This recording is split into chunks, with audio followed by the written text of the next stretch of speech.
preview.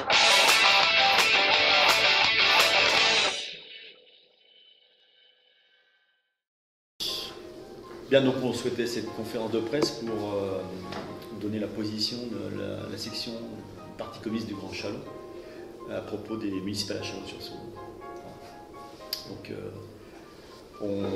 ça constitue un appel à l'unité des citoyens et des partis de gauche, parce que la situation actuelle ne nous satisfait pas du tout, avec deux collectifs qui seraient pas des forces de la gauche, et on pense que cette division, elle peut que faciliter la réaction du maire actuel.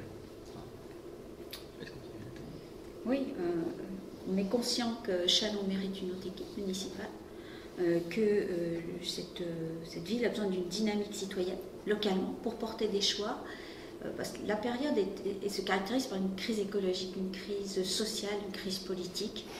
Donc il faut des réponses à tout ça, et des réponses locales articulées avec le national. Mais c'est pas la voie que prennent les choses aujourd'hui. L'action du maire Gilles Platret et de son équipe, elle s'inscrit dans des schémas dépassés. Puis c'est dans des schémas dangereux. C'est une droite capable de prendre les chemins de l'extrême. Nous, on veut la repousser. Elle oppose les habitants des quartiers entre eux. Elle diminue l'action culturelle et l'action associative au profit de l'événementiel. C'est le tout bétonnier en centre-ville, c'est les rocades, les voitures, et on pourrait multiplier. L'agglomération qu'il nous faut, la ville qu'il nous faut, c'est une ville solidaire qui est en lutte contre la pauvreté et les inégalités sociales, les discriminations. Une ville qui ne fait pas confiance qu'à une partie de sa jeunesse, mais à toute sa jeunesse, et qui lui en donne les moyens, qui fait confiance aussi aux associations qui agissent sans relâche pour la vie et les valeurs de la République. Une ville qui s'occupe enfin de ses affaires et arrête de déléguer au privé les services publics. Une ville qui croit justement aux services publics, qui fait confiance à ses agents de service public et qui soutient les créations d'emplois, mais pas n'importe quel emploi, des emplois bien formés, des emplois bien rémunérés. Donc on voit bien que pour aboutir à un changement de politique à Châlons, dans le contexte actuel d'une gauche éclatée, d'une gauche diminuée, une gauche politique, on a vu les résultats aux dernières élections, il faut l'unité de l'ensemble des forces et des citoyens de gauche à Chalon-sur-Saône pour réussir à transformer les politiques locales. Donc l'appel qu'on lance, c'est un appel à l'ensemble des forces politiques, des forces progressistes, mais aussi des acteurs associatifs de la vie politique locale, pour dépasser les logiques partisanes, dépasser les intérêts d'appareil. On appelle les forces politiques très clairement à renoncer sciemment à briguer une tête de liste pour faire de la place à d'autres personnes, pour incarner vraiment la volonté d'un renouveau. On appelle à mettre les militants des organisations politiques qui ont une culture, qui ont un savoir-faire, à la disposition de l'élan citoyen, et ceci en cohérence avec l'esprit de démocratie participative, si souvent invoqué, mais si peu incarné dans la réalité. On a besoin d'un programme solide sur le plan économique, sur le plan social, sur le plan écologique. Mais c'est en regroupant tout le monde qu'on va arriver à le faire. C'est pas chacun dans sa chapelle. Donc c'est aussi pour ça qu'il y a besoin d'unité, parce qu'il faut qu'on soit intensivement novateur sur le plan des méthodes de gestion de notre ville, comment on va faire participer le plus grand nombre de citoyens, etc., etc., comment on va rendre le pouvoir à ceux à qui il appartient, parce que c'est ça la démocratie. Alors, nous sommes impliqués dans les collectifs, depuis le démarrage des collectifs. Dans les deux collectifs Dans les deux collectifs, oui, enfin, il n'y en avait qu'un au début. Est-ce que tu peux donner les noms des deux collectifs? Les deux collectifs, le premier auquel nous avons été conviés, c'était Bien Vivre à Châlons. Puis, dans une scission qui s'est opérée, une partition Châlons, l'atelier 2020. Mais force est de constater que, au-delà des idées puis des principes, tout est fait intéressant qui sont discutés dans ces collectifs. C'est toujours les mêmes travers partisans qui refont surface. Et ça fait s'éloigner toute perspective unitaire. Alors je veux dire, on va bien être avancé au soir du premier tour, quand les uns ou les autres pourront dire avec fierté, nous sommes en tête de la gauche à Chalon-sur-Saône. On sera bien avancé si c'est Platret qui repasse. C'est quand même pas ça qu'on veut. Et c'est à ça qu'on va aboutir en se divisant. Voilà. Donc le Parti communiste français, il lance un appel à toutes les forces concernées, et quand on dit force, on entend organisation structurée, mais aussi citoyens, associations, syndicats. C'est qu'unis qu'on pourra battre Platret. Nous ne sommes pas du tout encore au moment des dépôts de liste. On a encore du temps devant nous pour travailler. Et on pense que là où il y a une volonté, il y a un chemin. Nous, c'est celui qu'on a envie d'emprunter. Et c'est très solennel parce que cet appel qu'on lance, parce qu'on voit vraiment arriver un nouveau mandat d'un maire qui ne va pas nous satisfaire à nouveau dans sa façon de gérer la ville. Alors, l'appel aux deux listes, on peut comprendre, c'est facile, mais comment les citoyens qui se sentent concernés par votre appel, comment ils peuvent le manifester? Qu'est-ce qu'ils peuvent faire? Moi, je crois qu'ils peuvent s'adresser aux membres de ces collectifs en leur disant: ça suffit vos bêtises, ça suffit vos histoires. Nous, ce qu'on veut, c'est que vous discutiez. Nous, ce qu'on veut, c'est que vous vous organisiez. Voilà. Il ne faut pas... Vous savez, quand on est en période de construction, on est très sensible aux apports de l'extérieur. On est très sensible à ce que disent les citoyens. Les deux listes se réclament de la participation citoyenne. Et bien que les citoyens, s'ils ne sont pas sensibles à ce que leur disent les citoyens, alors je ne sais pas ce que ça veut dire la démocratie citoyenne. Donc je pense qu'ils seront sensibles à ces appels des citoyens. Voilà. Et puis notre position actuelle, c'est de dire, tant qu'il n'y aura pas une volonté d'unité, on ne participe pas aux démarches actuelles parce qu'il n'y a pas de cette volonté d'unité. On a participé à organiser des choses, on est dans les luttes sociales, mais on ne participera pas à quelque chose qui pour nous est un échec si on continue dans cette voie-là. Donc pour l'instant, vous étiez plus impliqué dans Jalons Citoyens 2020, hein. Donc là, vous êtes en attente, en retrait. Non, enfin, moi je pense qu'on continue de parler. Il ne vous a pas échappé qu'il y a un grand mouvement social. On se retrouve dans la rue. Oui.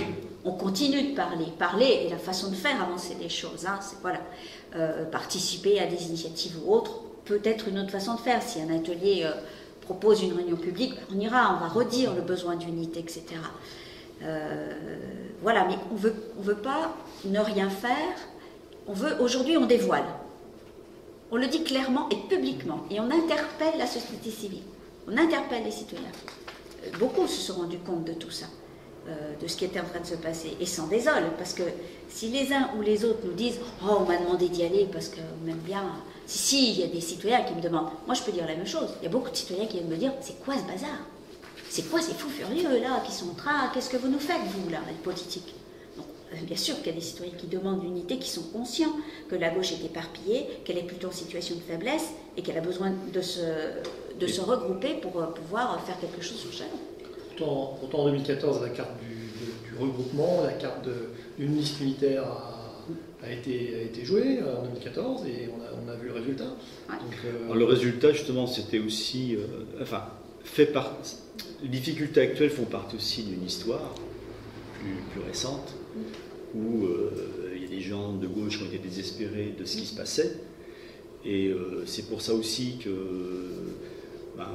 on souhaite que ce ne soit pas une tête de liste qui soit dans un parti politique, parce qu'il y a certains politiques qui comprenaient le renoncement.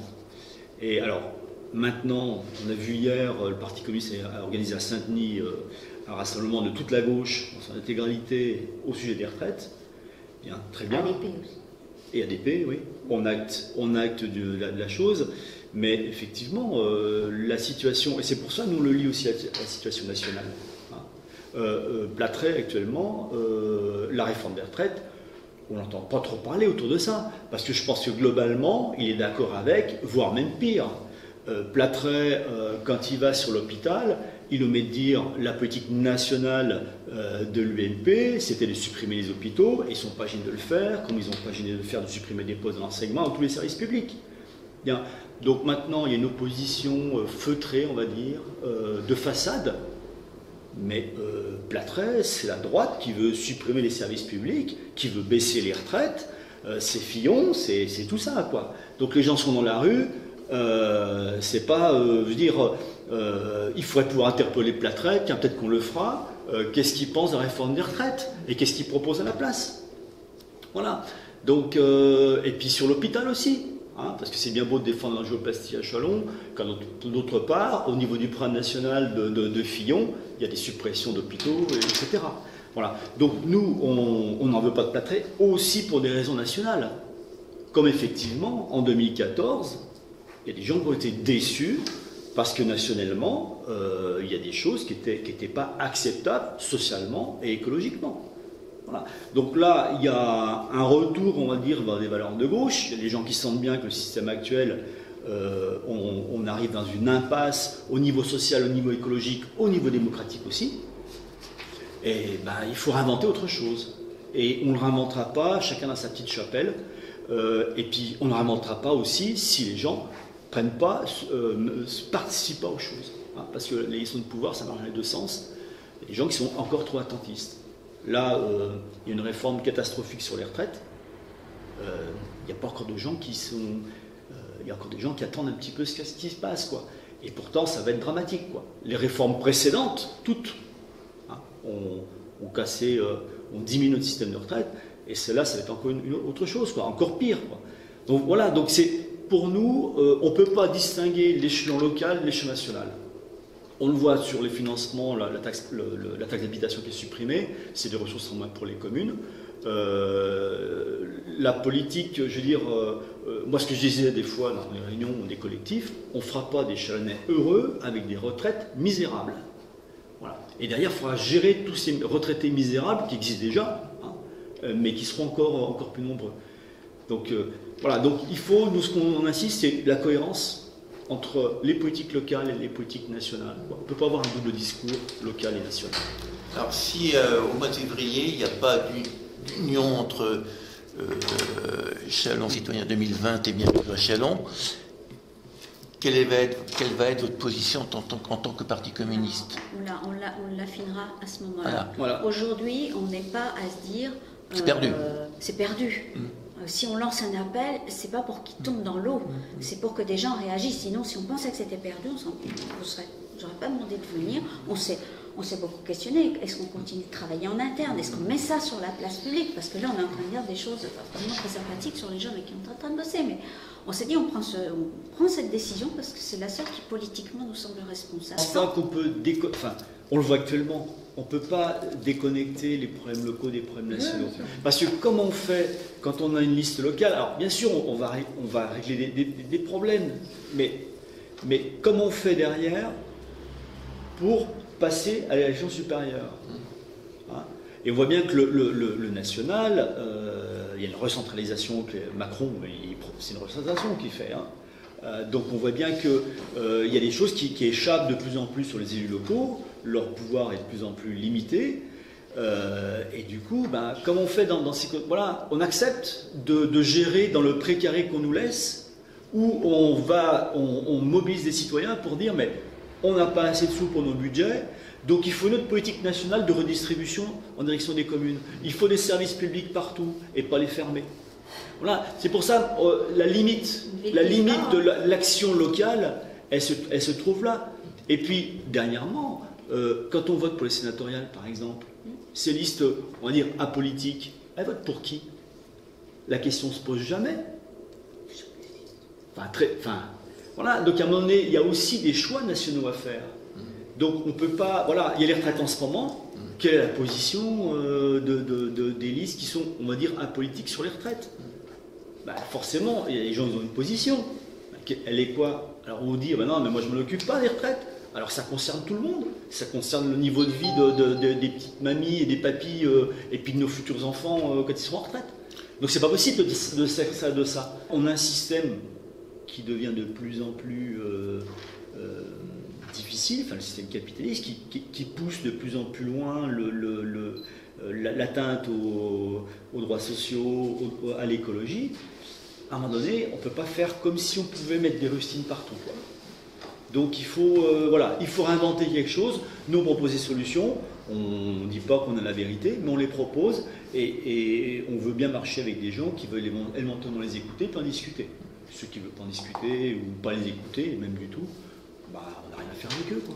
Le problème n'est pas qui va diriger Châlons, qui est la tête de liste et qui est le meilleur. C'est qui va mettre en place des politiques pour les Chalonnais qui fassent que vivre dans cette ville, ça soit quelque chose de bien, de bon, ça soit quelque chose qui réponde aux aspirations des gens, puis qui ne soit pas sur des schémas anciens, quoi. C'est pour ça que, pour résoudre en partie le problème que se posaient les deux listes, on proposait une alternance du maire sur le mandat.